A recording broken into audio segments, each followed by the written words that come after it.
Hello, you're listening to Astrology Hotline, and this is the forecast for January 2nd through January 8th of 2023. I hope you're all having a happy new year and enjoyed the holidays.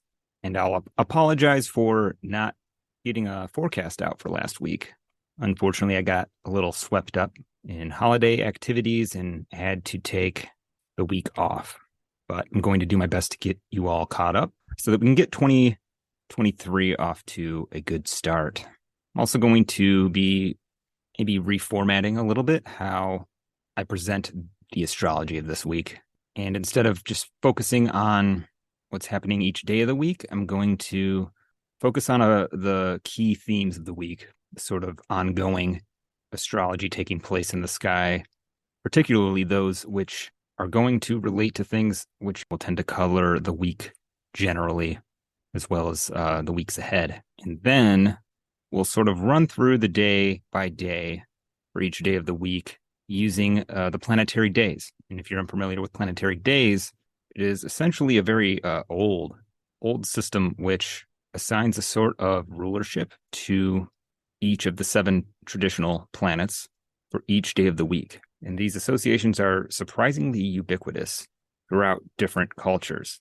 And the idea is that the events and qualities of a given day of the week will have special relevance to the planet with which it's associated. So on Monday, for example, the moon has sort of special power to deliver on its particular significations. And what's going on with the moon in the sky on that particular Monday will tend to describe the overall energy of that day and will just generally tend to be more relevant.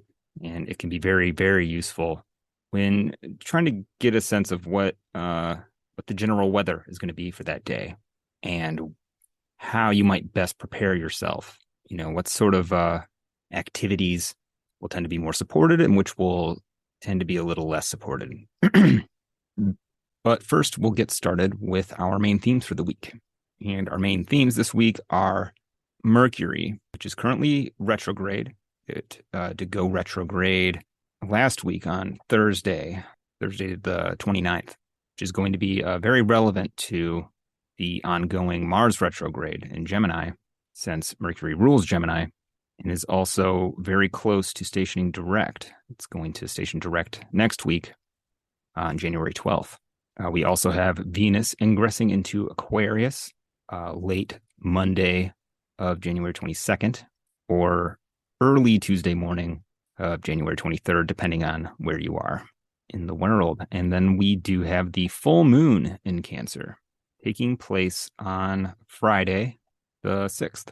But let's get things started with probably the most significant thing happening in the sky this week, which would be the ongoing Mercury retrograde in Capricorn.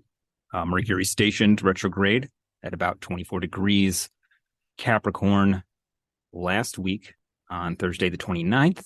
And as of Monday, January 2nd, it is at about 22 degrees Capricorn, or rather precisely 22 degrees Capricorn.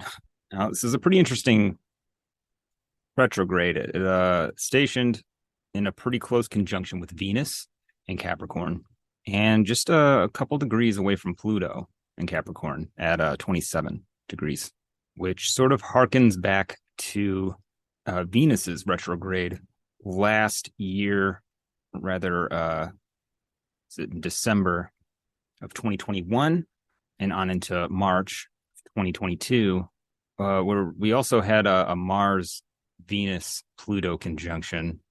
What was the exact date on that? Yeah, about March 3rd of 2022. Now, I'm rather interested to see how this might correlate to events in the ongoing Russo-Ukrainian war. Russia's invasion of Ukraine began on the 24th of February in the lead up to that conjunction. And in fact, the chart for the beginning of that invasion features that Mars-Venus conjunction applying to Pluto rising. It was a Capricorn rising chart.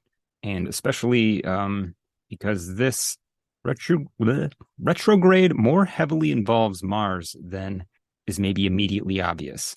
As of Monday, January 2nd, Mars is at 8 degrees of Gemini, still retrograde, but on the degree in which it will station direct on January 12th.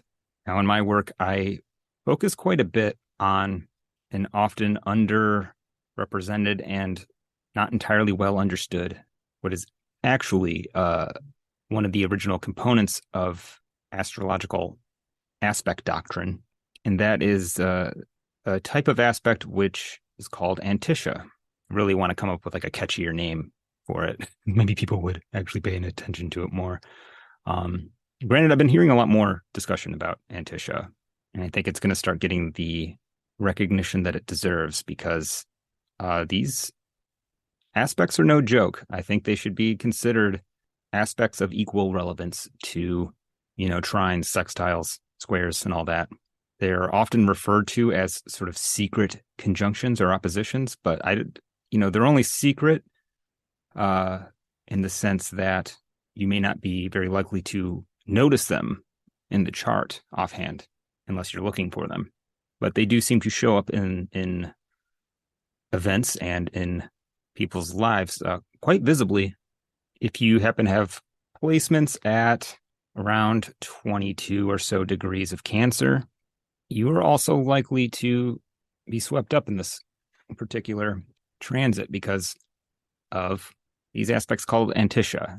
While this is by no means going to be a course on Antiscia right now, try to just briefly explain what they are, and that is and Antiscia basically are a relationship that can take place between 2 points in the zodiac due to their distance from either the cardinal cusps of Cancer and Capricorn or those of Libra and Aries.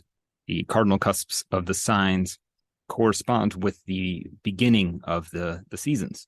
And in the case of Cancer, the cusp of Cancer marks the point in the year where the sun is above the horizon in the northern hemisphere, at least, for the most time all year. It's kind of the peak of the sun's strength in a sense, or sort of peak light, where the day sort of reigns supreme over the night.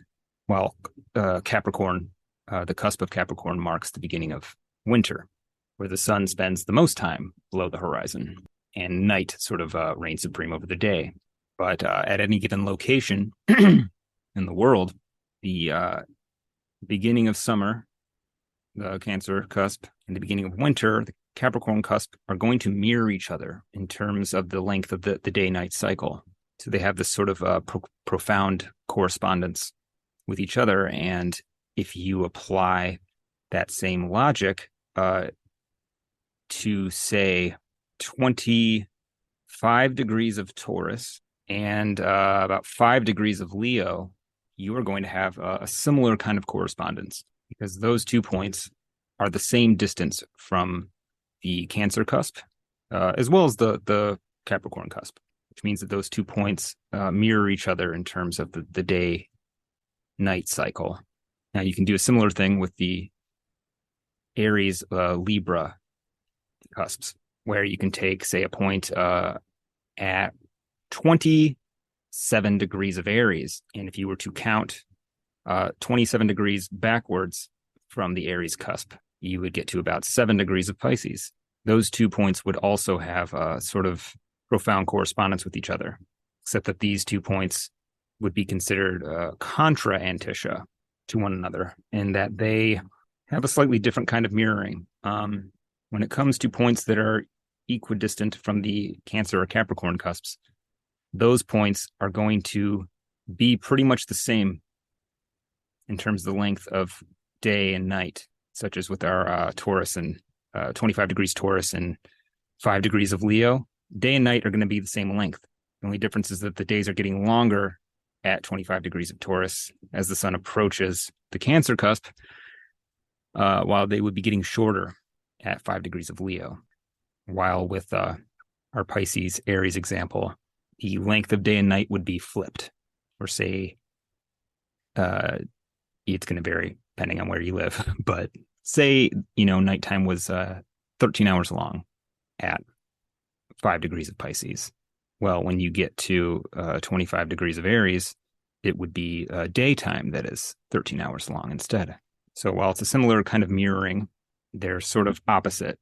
And a lot of people describe Antiscia and Contra-Antiscia, with Antiscia being a lot like a conjunction. And you'll find it in a lot of ancient astrological texts that they would consider those 2 points to be basically in a conjunction. So Mars would be at the moment at 8 degrees of Gemini in a anticial conjunction with anything at 22 degrees of Cancer.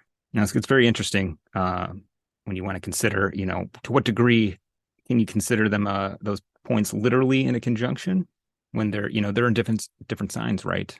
But it gets interesting to consider what a planet in Cancer and a planet in Gemini would look like in a conjunction together.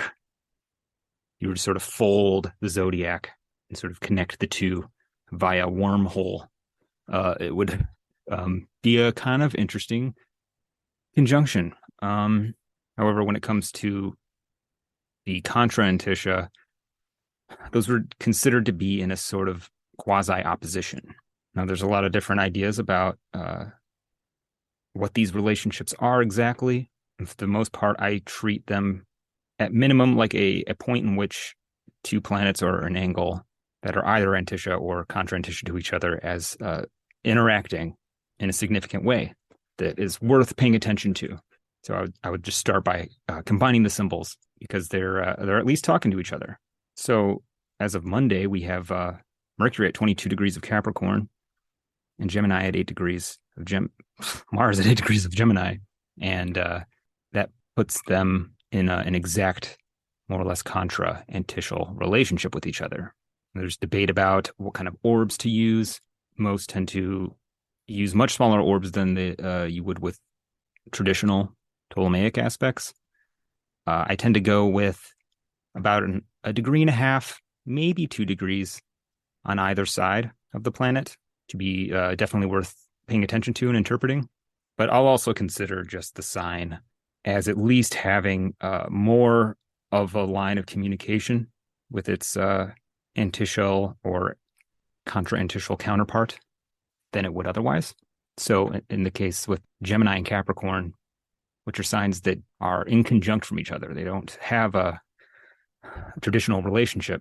According to Antiscia, they do have a sort of line to each other, a way of communicating or interacting because they have this correspondence, this kind of mirroring of the day-night cycle.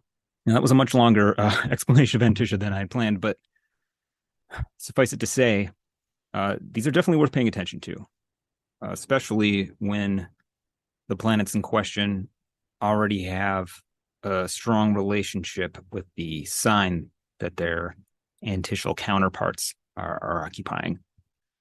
In this case, with Mercury and Gemini, Mars is already looking to Mercury for sort of instructions on how to operate there, and especially at a pivotal point in Mars's cycle where it's preparing to station retrograde or station direct. When it's preparing to move forward again, Mars wants to know what Mercury has to say and what it's doing. And likewise, I mean, Mars doesn't rule Capricorn, but it certainly has a strong relationship. It's exalted in Capricorn and may have a lot to say to Mercury, or a lot of perhaps advice to offer, especially as Mercury is stopping to sort of double back and reconsider things, or reconsider some things that were missed previously. So this has definitely, I would think, potential for being quite productive. However, I mean, with all things Mars related, productive does not mean easy or necessarily fun. It's definitely a moment to reconsider or renegotiate how you want to move forward in the Capricorn or Gemini areas of our life. Perhaps reconsidering how we might want to engage in conflict more productively. I should note that we're really still at a point in both Mars and Mercury's cycles where there's still quite a bit of confusion and ambivalence as to how to move forward or how to tackle certain problems.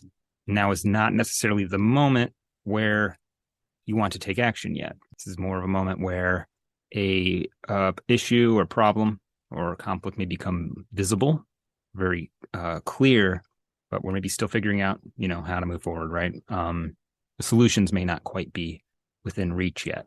So I would say it's important during this time to get comfortable, or at least accept, may not be comfortable, that, you may still need to tweak some things under the hood before starting the engine again. While it may be useful to engage in dialogues about things, I wouldn't necessarily expect decisive resolutions to occur just yet, which is why I want to take a little closer look at what Mercury is doing to get a sense of how this process might unfold and, exactly symbolically, like what is happening to Mercury right now. I mean, we get about 3 Mercury retrogrades every year. So this is a pretty typical thing, but to maybe understand how the process works, we need to look at what happens exactly to Mercury during the cycle. And that means we got to talk about the cycle of combustion that any planet goes through when it is sharing space with the sun. While Mercury and Venus and the moon will tend to go faster than the sun, Mercury and Venus will, they hit that retrograde and then back they go, and they got to dive under the sun's beams, out of visibility. Similarly with the moon, whenever we have a new moon cycle, there's a period of time where we can't see the moon because it is either being obfuscated by the sun due to occupying the same slice of sky as the sun, or it's just a little too close to really be reflecting light back to us. But all the planets at different points in their cycle get overtaken by the sun, and they go through this process of combustion. And it's typically when a planet gets to within about 15 degrees of the sun that it sinks into invisibility, into a state that we call under the beams of the sun. So right now, for example, with Mercury at 22 degrees of Capricorn and the sun at 11 degrees, Mercury is about 11 degrees away from the sun, which means that we can't see Mercury anymore. It is under the sun's beams, and it is approaching the exact conjunction with the sun. They're sort of mutually approaching each other. And as we all know, the sun is a big fucking fiery ball. It's hot. And while we live here on Earth in a very comfortable and really ideal relationship and distance from the sun, neither too close or too far away, when you start getting close, it starts getting too hot, and it naturally gets hotter and hotter the closer to the sun you get. So symbolically, what happens to the planet that is falling kind of under the beams of the sun is that it is getting sort of burnt up and broken down by the sun and maybe absorbed by it. And, when it's at about the distance that Mercury is with the sun now, it's not totally fried and cooked yet, but it's getting hot and a bit sweaty and maybe even starting to get a bit of a tan or maybe a little bit of a sunburn, it's not comfortable necessarily. And it doesn't really get to do what it wants so much anymore. Mercury doesn't get to do Mercury according to its own will. It's in the sun's domain. And while, Mercury does not cease to be, we are all still talking, and the internet still works, cars still drive. And, in the case of a natal chart, the proximity of your particular Mercury to the sun is not going to determine your capacity to speak and talk and think, but it will determine Mercury's capacity to do things on on behalf of the signs that Mercury is responsible for. And, those areas of Gemini and Virgo will tend to suffer for it, as kind of the Mercury qualities are all being absorbed by the sun and for the sun's purposes. So useful for the sun, not so much for Mercury, at least not immediately or directly, because this process of combustion is a sort of purification of the planet. I like to think of it a bit as sort of cleansing. And often, when people are trying to lose weight or do a detox or something, they'll go to a sauna, which, is kind of hot and sticky and uncomfortable, but it gets you to sweat, and it helps you eliminate impurities as well as excess water.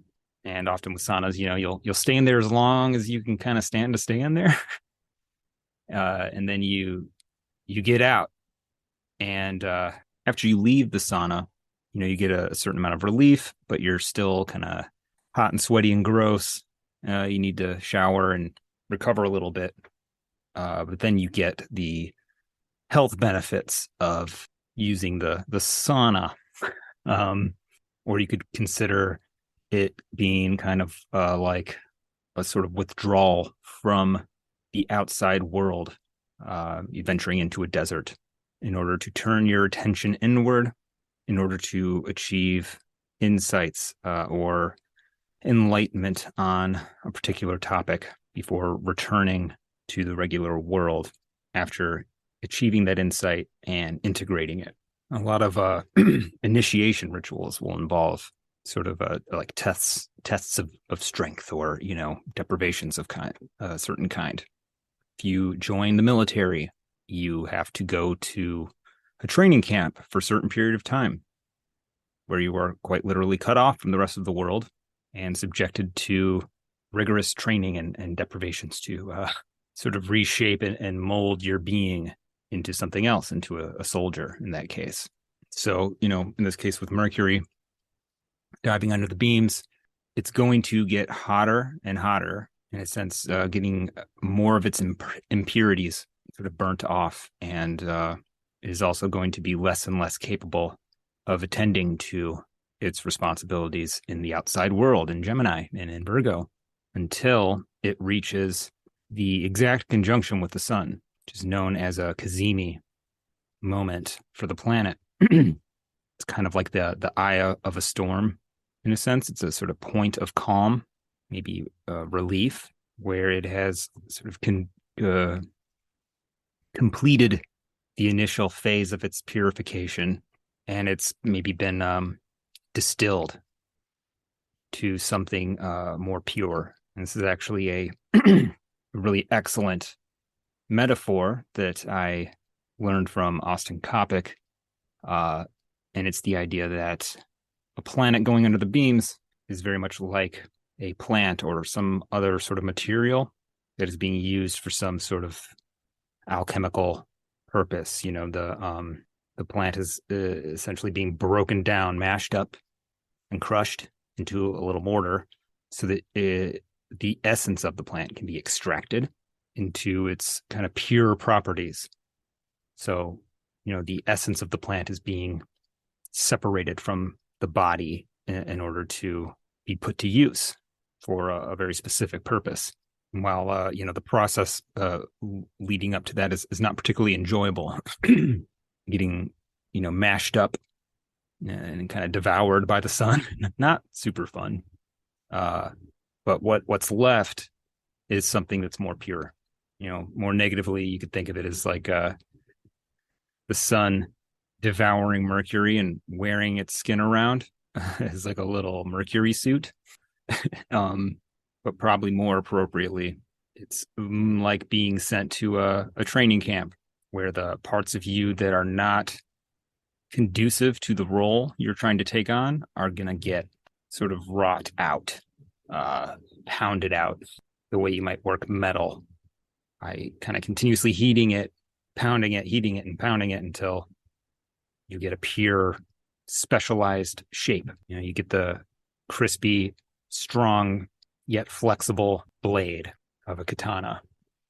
So for our purposes, what this might look like is while Mercury's going through this process, Mars is sort of being left to fend for itself. There's this Contra-Antiscia here on Monday, which could be like arriving at the training camp and getting to call your family, wish them well, send them some instructions for what to do while you're gone. But as we move further into the week, Mercury's less and less available to Mars to offer any additional information or updates, we'll say, as it continues to close the sun until it achieves that Cazimi moment around Saturday night. And usually the Cazimi is considered to be anywhere from a degree of an exact conjunction in 1 degree, or by some, it has to be within 17 minutes. I think for most purposes, the 1 degree orb is appropriate, which will occur in the Eastern time zone at around 10:30-ish to 11 o'clock p.m. on Friday night. And it will last until about 5 or 6 p.m. Saturday. So if you can find a moment during that period to sit down and consider some of the issues that have come up for you related to the Mercury retrograde, perhaps related to the Capricorn area of your life, or the Gemini area of your life, or maybe the Virgo area of your life. That would be a moment where you may find insight onto those issues to be much more readily available. It's an opportunity to find clarity or come to terms with the sort of roots and origins of what may have been a source of confusion, or why a certain area of life has changed direction, and maybe some ideas on how to approach things in the future. However, the forward movement doesn't occur yet. Just as often, we may gain insight on a problem. If you've ever spent any time in therapy, it's usually a moment where you gain understanding of the roots and causes of an issue. But there's usually a sort of time gap between that and when you're able to maybe implement a change or understand how to apply that lesson in practical day-to-day life. It's usually when you encounter a real-life situation that is relevant to that particular issue in your day-to-day life, that you either recognize the opportunity to approach it differently, or find that you naturally approach it differently due to you having taken time to integrate that new insight. In this case, Mercury stationing direct, just still a ways off, but it will station on January 17th, where it will start moving forward with full visibility, having just emerged from under the beams of the sun. So as for what to expect for this week, expect issues related to Mercury or chaos to reign supreme for a little bit. There may even be verbal arguments for some on top of the usual Mercury retrograde issues, which include but are not limited to miscommunications, delays in correspondence, transportation issues, mechanical, electrical types of issues, and so on. I had a situation actually on the day of Mercury station at my day job as a massage therapist, where 3 clients came in all with the same first name at the same time, each seeing different therapists, and all 3 therapists, including myself, grabbed the wrong, I can't remember the name, but something like Amanda, one of those kinds of names. We all grabbed the wrong Amanda, and confusion and chaos ensued thereafter. Didn't end up being that big of a deal, but those are just the sorts of things that you might expect during a Mercury retrograde. So anyway, next we will talk about Venus ingressing into Aquarius. And that will occur very late Monday night on the Eastern time zone, roughly 9 o'clock p.m., perhaps earlier. depending on where you live, or later. But that shift occurs kind of an interesting moment where the moon will be at the very end of Taurus in a tight trine with Venus, and they'll sort of walk together over the border, maintaining that trine into Aquarius and Gemini for the moon, which is kind of nice for the moon, at least, where it will at least get a brief moment where it is receiving aspects from both benefics, from both Venus and Jupiter. And very briefly, we'll experience a brief enclosure, sort of sandwich between aspects from Venus and Jupiter. This will only last for a couple hours or so, but if you want to try to make use of it, it'll be in play roughly from about 10 p.m.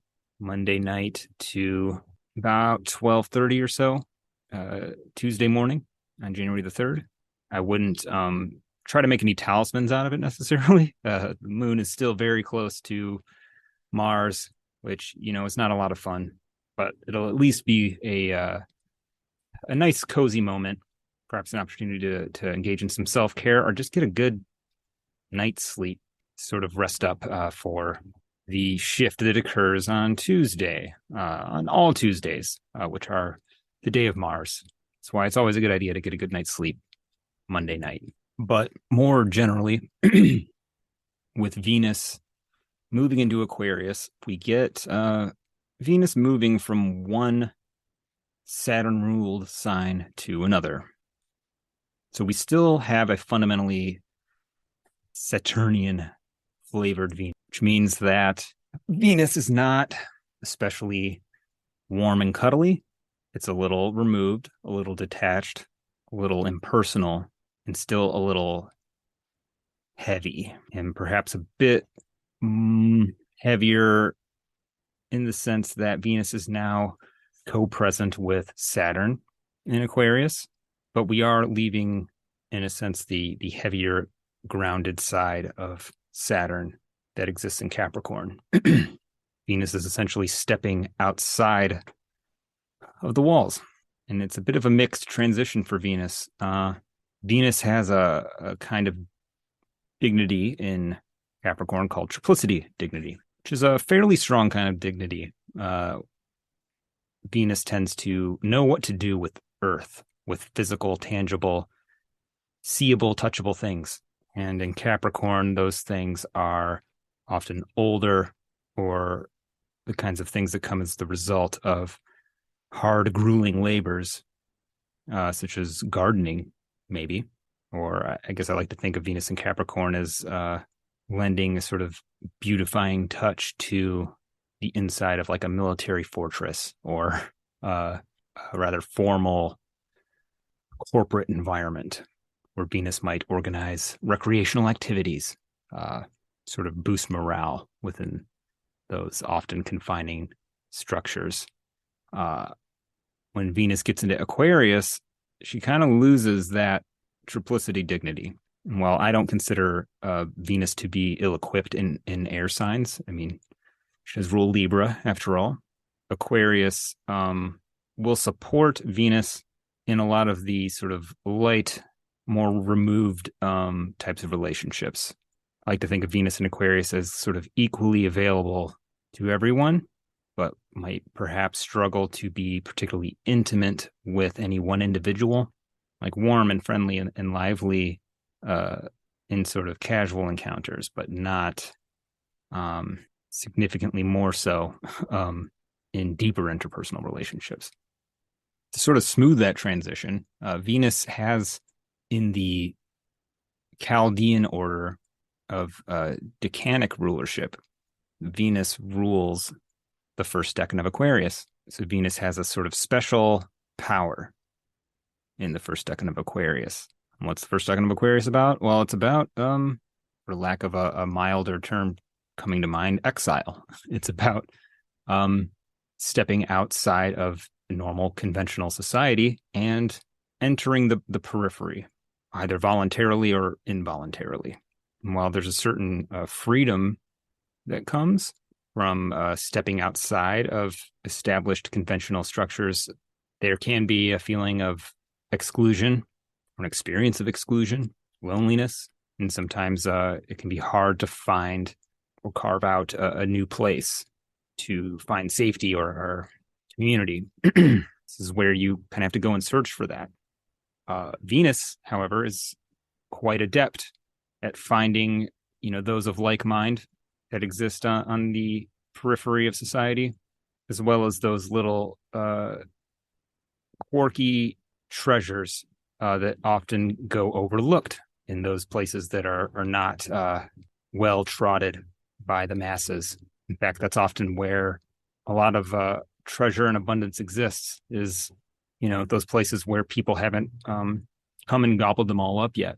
Let's think of Venus in Aquarius generally, but especially in this decan as being, the person that found the that cool bar or that cool fashion trend before everybody else thought it was cool, before everybody else ruined it by thinking it was cool. So this is kind of Venus being like ahead of the curve a little bit.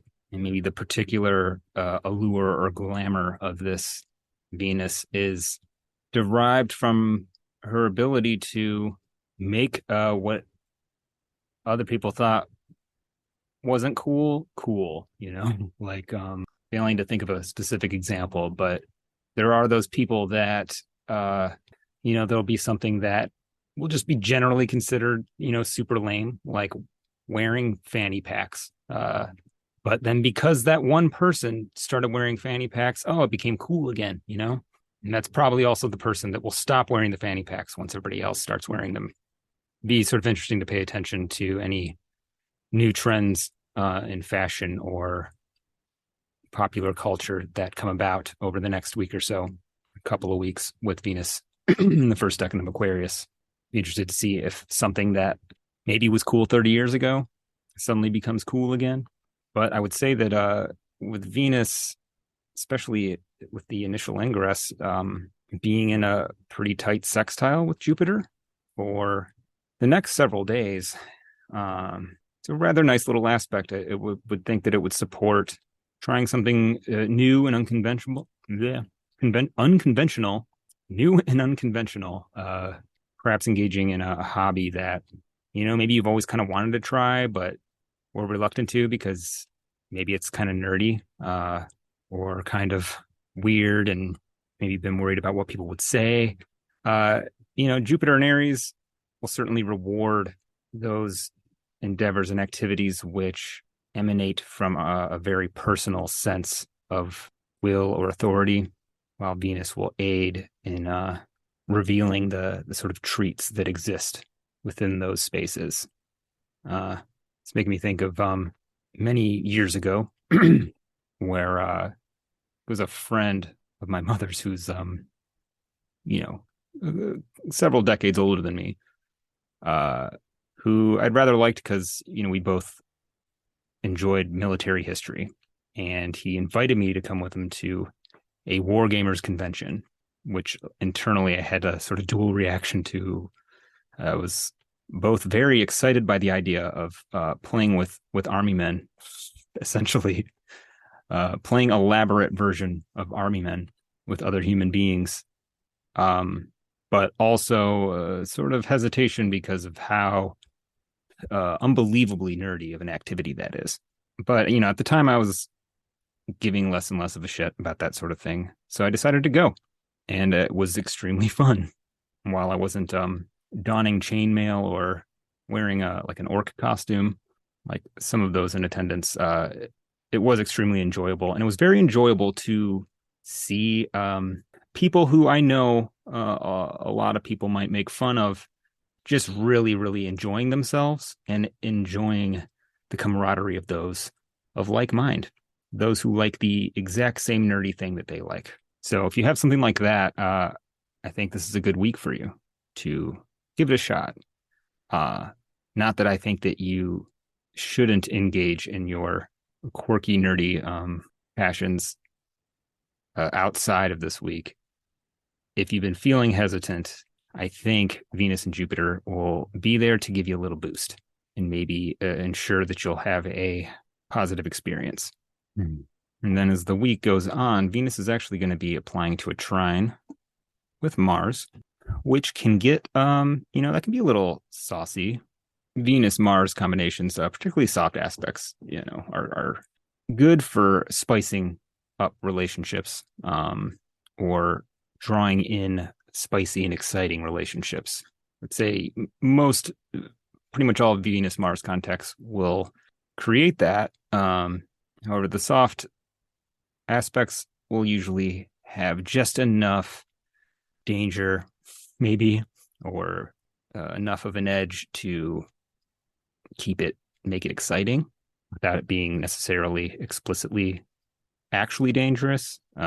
So a friend of mine recently put it, the Venus Mars trine, it's a little bit like the motorcycle boyfriend, while maybe a square might be the alluring and mysterious, though equally likely to get you shot, a drug cartel member, not necessarily that extreme, but I like it. I don't care what anybody else says. And I think Venus is in a good position to sort of support and smooth out Mars as Mars prepares to station direct again, which can be kind of a scary moment in some circumstances, as that sort of confused and maybe a little suppressed martial energy is about to find a direction and start moving toward it. It's sort of a relentless and initially slow, but eventually quite intense and fast pace. It's making me think of, if you're being attacked by a bear and, you manage to pepper spray the bear and kind of blind it and confuse it. And that gives you some time to get away. But once that bear recovers, it's not only no longer incapacitated, it's now really fucking pissed off. And when it gets going again, you might want to make sure you're clear or have something a little more potent than pepper spray. So I like that Venus is there to perhaps soften Mars a bit so that he's not quite so angry and eager to bathe in the blood of his enemies once he gets moving forward again. However, we'll probably talk about this more next week. Once Venus begins to separate from that trine with Mars, she starts applying to Saturn and ends up in a position which some might call a malefic enclosure or a besiegement by malefics. This is a situation where a planet is in between aspects from Mars or Saturn without an intervening ray from an aspect of another planet. Now, this is probably more specifically applied to planets that are in between hard aspects with Mars and Saturn, such as the one that we had earlier in 2022 when Mars and Saturn were in Aquarius and Venus was the boiling hot filling inside of a hot pocket in between the two.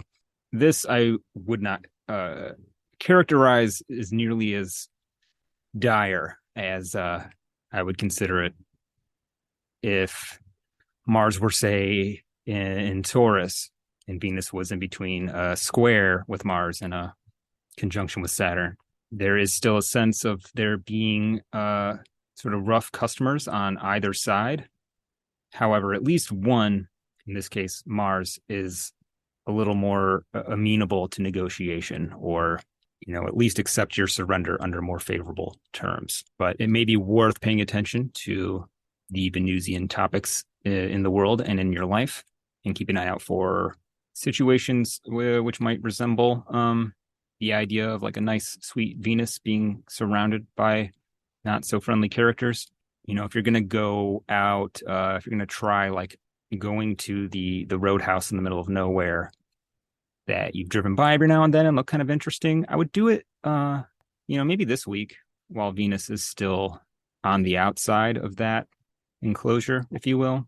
Might be less likely to find yourself in a unpleasant scenario. However, it might be something to be aware of as we move into next week. But for now, I think Venus is still capable of delivering good times. Now, let's move on to the full moon in Cancer, which will be taking place Friday, in the Eastern time zone around 6:30 p.m. or so, which for at least the eastern half of North America, most of it anyway, will allow us to potentially see this one above the horizon. It's when it goes exact, but really all of Friday night we'll have a nice, juicy, plump Cancer moon. And perhaps especially nice about this Cancer moon is that it's really kind of out of sight of both Mars and Saturn. Now, you may want to consider that Mars can see, or at least has substantial impact on Cancer around 22 degrees, which is not terribly close to this full moon at around 16 degrees. But depending on, the kind of orbs you might use for Antiscia, which some astrologers may see as being a bit wider, Mars may still be able to have a little gander at the moon, particularly when the moon starts to separate. And around Saturday morning, the moon will have that little Antiscia conjunction with Mars. And these are usually pretty quick. They come and go. And I don't tend to think about them much when it comes to short transits like that. But it may be worth considering if you're planning any big rituals around this full moon. It is quite a rich, succulent fruit that we might get from a big, juicy full moon in Cancer like that. But it may or may not be susceptible to a worm or two in the hours following, not to rain on anyone's full moon plans, but always good to know. And it's a little interesting, too, that this full moon occurs just before Mercury enters that sort of Cassini orb of 1 degree with the sun. And perhaps in some parts of the world, it may actually be a little more exact or occurring while within that Cassini range, which may actually make the Antiscia that the moon makes with Mars later on a little more constructive in the sense maybe translating the light of that Cassini to Mars via the Antiscia, though, it might be up for debate whether or not you can use or apply the idea of translation of light via Antiscia. I don't see why you wouldn't, because they certainly work, and often a mirror is just as effective a means of casting light on something as a flashlight would be if you were to point the flashlight directly at it. In fact, a mirror might be very useful if you need to get light around a corner, but your light source is emanating from somewhere that the other side of that corner can't see. So, the moon may be able to act as a very rich vessel for any insights that come from that Mercury Cassini, and sort of send the message to Mars so that Mars can at least start preparing for its station in a little less than a week from the 6th. Perhaps a thing to remember about the moon is that it makes things real, makes things physical. So, we may encounter these insights suggested by the Cassini in a more physical, embodied way, or they may even be material things that appear outside of us. While it may not be like the lush, rich and creamy full moon in Cancer that we might get, if it was like trine Jupiter in Pisces or something. I almost like this better, where it's maybe presenting as a ripe fruit, which may yield medicine to be applied to specific issues in our lives. It's also rather close to a sextile with Uranus up in Taurus, which may make this moon a little less smooth and creamy and more maybe invigorating or surprising or unpredictable. It's not necessarily that quiet or stillness of the water that allows us to see to the bottom. That the water may have ripples, which could distort the clarity that we're looking for. But also, it's just occurring to me, I kind of missed the Mercury Cassini being trine Uranus as well. So sort of adds a level of invention and sort of revitalization, perhaps. Certainly potentially conducive to providing a unique or before unconsidered angle on perhaps an old problem, which the moon may be able to provide the medicine we need to solve it. So, I'm going to slightly walk back my trepidation about this full moon. I think it's actually a pretty nice one, a pretty good one to do some sort of healing or cleansing ritual, perhaps, or like have a nurturing and constructive conversation about a sensitive matter, bringing perhaps some emotional intelligence and empathy to help resolve a conflict of some kind. But with that, we should run through the week by week. This episode has already gone on way longer than planned, but want to try a different approach. And if you like this approach, let me know. Shoot me an email. Or if you didn't like it, if you felt like it was too long-winded, let me know as well. Feedback is always appreciated. Because at the end of the day, I'm here to serve you, the listener. So we'll start off Monday. Monday, the day of the moon in Taurus, which is kind of interesting. I mean, we got a nice exalted moon, right? We all like the moon in Taurus. Ordinarily would make for a more pleasant Monday experience, which, very appropriately, most people on Mondays really aren't all too thrilled about going back to work, as you would expect from the moon in general. So get that manic Monday quality, which, the moon is always good for that ever-shifting, changing quality of mood that can sometimes be conducive to mania. However, Taurus, the moon is exalted in Taurus because it really stabilizes the moon most of the time. Unfortunately, we do get square with Saturn earlier in the day. So, we may feel the oppressiveness of returning to the work week grind a little more keenly early in the day, more so in the morning. But we may be simultaneously encountering some of the qualities and experiences that we discussed before as regarding Mercury retrogrades, as the moon will simultaneously make a trine with Mercury. That is also in that contra-antiscia with Mars. That's an interesting one. That does seem like a moment where, particularly early in the morning, could encounter some destabilizing hiccups in our normal routine, perhaps when we're already not super in the mood for it. We may want to just kind of, at least for those with normal 5-day-a-week schedules, may just want to show up and start getting back into the normal rhythm. Maybe want to autopilot a little bit while we get into it. But there may be, those kinds of hiccups or sort of unplanned for issues, which, actually demand that we pay attention and put effort into it. It may be a no autopilot Monday morning for a lot of us, unfortunately, which, may begin to smooth out as the day progresses, as the moon starts applying to Venus and they prepare to escort each other across the respective borders of Capricorn and Taurus into Aquarius and Gemini.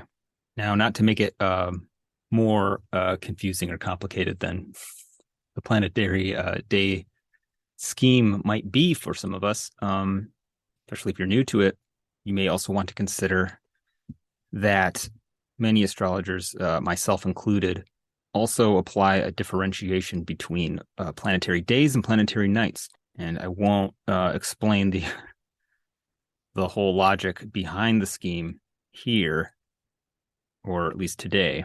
It's actually a very elegant and logical system by which it takes place. But when the sun goes down, we shift from the day of the moon into the night of Venus. So the emphasis shifts over to Venus. While generally we'll focus more on the planetary day and maybe its relevance to diurnal activities for the day, might be good to consider what's going on with Venus once the sun goes down. And we do get that shift into Aquarius Monday night, which, looking at it again right now, looks a little more mentally stimulating than I may have described it originally, and perhaps more stimulating than might be conducive to getting an early night's sleep, while that little moon Venus benefic enclosure that the moon briefly experiences Monday night is certainly pleasant and cozy. It might look like getting a little more into the book you read to wind down for the night than expected, and maybe staying up a little later, or getting into a conversation that's a little too interesting and maybe keeps you up a little later than you want. So if you want to have a real early night's rest, I might suggest going to bed before Venus and the moon ingress into air signs, which would mean it may not be realistic for a lot of people, but in Eastern time zone would be like before 9 p.m., which if you're capable of going to bed that early, more power to you, but something to bear in mind. Maybe forego stimulating mental activity before bed if you're really trying to get to bed early. And then Tuesday, we get the day of Mars. So Mars will be coloring our experience a little bit on Tuesday. And this Mars is going to be receiving, that Contra-Antiscia from Mercury, as well as a conjunction with the moon, which, while I was, what I said about the opportunities for constructive insights still applies, there could be a bit of confusion or frustration, perhaps frustrated communication, or potential for arguments, maybe saying something that could hurt someone's feelings if we're not careful. This could be a little emotionally charged. Imagine a lot of us might be feeling just kind of like annoyingly tired, maybe kind of agitated. The moon will kind of tend to moonify Mars, and Mars will tend to Marsify the moon. So it's, Mars getting a little tired and groggy and maybe at the whim of however we're feeling at any moment, while the moon's going to get a little more agitated. And this is Mars preparing to station, and it's still kind of going backwards. It's still moving, but it's almost stationary at this point. It's not going anywhere fast right now. So Mars is already kind of sluggish, and is a bit of a buildup of tension that's happening right now. So especially if you have important points on 8 degrees of mutable signs, especially Gemini, or around 22-ish degrees of Capricorn or other cardinal signs, probably especially Capricorn, because of the Mars Contra-Antiscia, would anticipate a little bit of tension, sort of restless lethargy, perhaps, maybe a frustration with the pace at which things are moving, and maybe a lot of what you're trying to get done that day may just move at a really frustratingly slow pace. So I would maybe try to set your expectations around, not seeing huge results today. That doesn't mean that you can't be productive and do things that will contribute to future results, but you may feel a little frustrated at the pace. So you may want to lean into, especially during the hours of Venus or Jupiter, into maybe doing some activities that will lift your spirits a little bit. Try to bring in a little bit of fun into the day. If you want to look at, if you want to know when the planetary hours are going to be changing, when the hour of Venus is, etc., there are tons of apps available. Well, I haven't found a really good one that gives you the planetary nights as well. You can usually, I use one called Planetary, and if you want to know the planetary night, just it'll tell you when sundown is and when sunrise is. And the planetary night is going to just be the first hour after sunset. And it is the same every week. So you can eventually memorize them. But if you're using that app, Planetary, that is one way to know what planetary night it is after sundown. And then Wednesday, and then probably worth noting that Tuesday night switches into the hour of Saturn. maybe just to make Tuesday the most unpleasant day of the week. But come sundown, Saturn is extra significant. And, we have Saturn in Aquarius, as we have had for the past 2 years or so. So Saturn is 22 degrees of Aquarius, just sort of doing what Saturn does. It's not out of the mix, but it's not heavily involved with any other planets right now. So it's just kind of Saturn doing its thing. So if you feel a little heavy, feel a little depressed or just exhausted, Tuesday night, that's why. But if you're kind of a Saturn-y person with like constructive, useful, easy Saturn, or at least as easy as Saturn can be, maybe productive. If you enjoy Saturnian consciousness, or at least are comfortable there, you may be able to get some shit done Tuesday night. Otherwise, just go to bed or do some meditation or something. Saturn will let you rest as long as you've gotten your work done. And then Wednesday, we get the day of Mercury. And we've already talked about what Mercury's doing quite extensively. So just expect Wednesday to really emphasize the themes of what's going on with Mercury this week. And Wednesday, it'll be at about 20 degrees of Capricorn, the sun at about 13, moving into 14. So it's starting to get close. By the end of the day, Mercury will be about 6 or so degrees from the sun, which is kind of just outside the realm of like full combustion.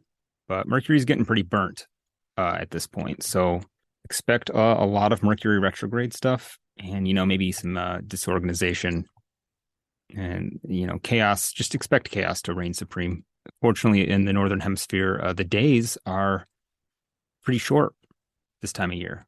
So by sundown, we switch into sun in Capricorn mode. And the sun will be pretty close to a trine with Uranus. So it could be a little more energizing than you might expect from just kind of general sun in Capricorn. And it may be worth noting that while we won't go too into it at the moment, the sun is in the second decan of Capricorn. And the second decan of Capricorn is all about ambition, in a sense. While Capricorn tends to have a bit of that flavor, the second decan is probably the more wanting to climb the corporate ladder than the other two, or maybe achievement oriented. But it does tend to be a little prone to hubris or setting the bar a little too high, shooting for things that cannot realistically be achieved or cannot be achieved in this lifetime, in a sense. Like it's a little like taking on more than one could possibly chew. So, bear that in mind. Wednesday night, if you maybe fallen behind on work during the day of Mercury or burnt up retrograde Mercury and you feel like you need to catch up, you might be able to put your nose to the grindstone a little bit Wednesday night, but just don't bite off more than you can chew and keep yourself up all night. That could be a bit of a risk, unless it's what you have to do. I certainly find myself in that position often. So maybe give yourself a hard stop somewhere. And then Thursday we get the day of Jupiter. The day of Jupiter is usually pretty nice, depending on Jupiter, and Jupiter's actually pretty all right now. Maybe despite being ruled by a simmering, edgy Mars that is still waiting to station direct, which may, make Jupiter a little more prone to sort of false starts or getting, could get a little ahead of ourselves on Thursday, perhaps. But Jupiter also has quite a bit of dignity in this first chunk of Aries. Like it can kind of cobble together its own supplies in a sense. While Mars is still going to be giving direction to Aries, Jupiter is in its own triplicity in all fire signs. So it has a kind of citizenship there. And it's also in its own bound, at least in the Egyptian bounds or terms, in that first 7 degrees of Aries. I'm not sure off the top of my head if the same is true for the Chaldean and Ptolemy's bounds. But if you're using the medieval point system, Jupiter basically has enough points to be in one of its own signs, in a sense, which I'm, not a big user of the point system, but Jupiter may have enough of its own resources to do its own thing. So I guess maybe try to keep on the simmering kind of crock pot of Mars energy out of your grand visions that you may be trying to enact on Thursday, or maybe try to notice how that sort of martial energy might influence us towards unrealistic expectations, what we think we can or cannot accomplish. But otherwise, I would say that while Venus is starting to separate from that sextile, what I was saying before about engaging in quirky offbeat hobbies or activities would still apply Thursday. Stepping outside of your known experience may have ripe rewards for you. Thursday also transitions into the night of the moon, which by Thursday night, it'll be we'll have the moon in Cancer, where it will be, solidly out of range of all the planets, which might have unpleasant or non-lunar shit for it to do. It'll just have a square with Jupiter, which I think is more likely to make the moon a little more excited. You might get a little more of this excited, fun-loving, laughter-loving queen that is the moon in Cancer. So I very much like Thursday night. You want to have a good, pleasant evening, play with your kids, do something nice for yourself, should be quite supported. And then Friday, we get the day of Venus. Now, Friday could get kind of fun and interesting. You do get that Venus in Aquarius in that first decan, about a good 3 degrees away from that sextile with Jupiter by now, but I would, still within reach. And applying to Jupiter, or rather Mars, by trine. So, there could be some sexy magnetic offbeat energy running through the air. Perhaps some stimulating, if not controversial, discussions. Or, you feel like inviting someone at the office to your weekly D&D group. You may get a positive response. Your strange, off the beaten path corner of the world may have an especially magnetic and alluring quality to the world on Friday. So you may be able to lure people into it for purposes both beneficent and nefarious. I would hope the beneficent. And as we get into Friday night, as with all Friday nights, it's the night of Mars. Seems appropriate. Every Friday, you get a transition from Venus to Mars. When are we not more likely to engage in reckless or controversial behavior in order to blow off steam and find a little bit of excitement than Friday night? While the emphasis does kind of switch over toward the stationary broiling Mars in Gemini, Friday night, Venus is coming along to maybe lift Mars's spirits. So while I would advise approaching any scary, brooding people lurking in the corner of the bar, generally I like to see Mars and Venus in a nice trine for a Friday, for most conventional Friday purposes, even if the Mars-Venus activities this Friday may not be strictly conventional. Just, stay safe out there, kids. And while, it would be cooler if our full moon was happening on the day or night of the sun or moon, just because the full moon isn't falling, happens to be falling on the day of Venus or night of Mars, doesn't preclude any full moon rituals or activities that you have in mind. In fact, you may be able to plan them around the hour of the moon, depending on where you are. But essentially, the days and hours will make the planets in question more potent and emphasized. But the other planets are still in the sky, and doing their thing.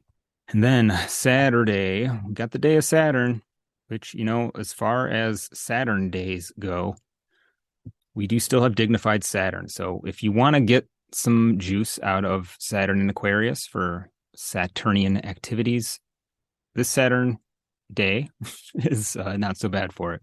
It may even be kind of conducive to, just relaxing and not doing much of anything on Saturday if you can, or at least, getting the work done that you didn't over the week, catching up on what wasn't accomplished. Saturn should support you in doing either of those things. Now, Saturday night is potentially kind of interesting. Well, I'm a little frustrated because where I am, the sun is going to go down just after Mercury sets from the Cazimi, though I might be able to catch the tail end of it during the night of Mercury. But depending on where you are, the Mercury Cazimi on the night of Mercury might be an especially potent time to meditate or spend some focused time and attention on tapping in to the insights that Cazimi has to offer. And then finally, we finish off the week with Sunday, the 8th, as you might expect, the day of the sun, which does not look especially eventful in regards to what the sun's doing. It's starting to separate from that trine from Uranus, though, might still be relevant. May be able to make productive use of it. However, considering that the sun is still potentially sort of eating Mercury and wearing its skin around as a costume, Mercury retrogrades tend to be better for more improvisational Mercury activities, which may run a little contrary to the kind of planned and structured activities that Capricorn season tends to support. So, something to bear in mind while you try to work with that day, depending on what you're trying to do. I think for the most part, Sunday looks a little neutral in terms of astro weather, which is kind of nice because, when the winds aren't blowing strongly in any one direction too hard, you may not be able to get going really fast in one direction, but you can also sort of pick and choose what you do to some degree, to a much larger degree, rather, without having to struggle too hard against a lot of contrary forces. But then we will finish Sunday off with Sunday night, Jupiter night, with Jupiter at about 2 degrees of Aries, getting a little closer to a sextile with Mars, being in a little more of a position to support Mars, but also maybe receiving a little more direct transmission from Mars, which could be starting to feel more intense as we're getting to that direct station, which by Sunday will be only a few days away. So, maybe start building your bomb shelters or say your prayers to Jupiter to protect you if it seems that Mars has their ire set upon you. But, maybe generally just if you're starting to feel strong martial energy coming from somewhere that's potentially threatening, Jupiter's in a good position to perhaps raise some wards or barriers against potential martial issues, as long as we're not overly caught up in them. But with that, we will call it a week. It's probably one of our longer forecasts, but this is an eventful week. But I wish you all a happy new year. And as always, if you would like to book a reading, you can find me at KylePierceAstrologer.com. And if you like the podcast, please leave a review on whatever platform you use to listen to us on. Or just give us a 5-star review, a little rating. Just click on those stars. It's super easy and super, super helpful. And hopefully this week you can expect to see a using air quotes regular episode of Astrology Hotline in which a question is answered. at agonizing length. And in the meantime, stay safe, have a great week, and I'll see you next time.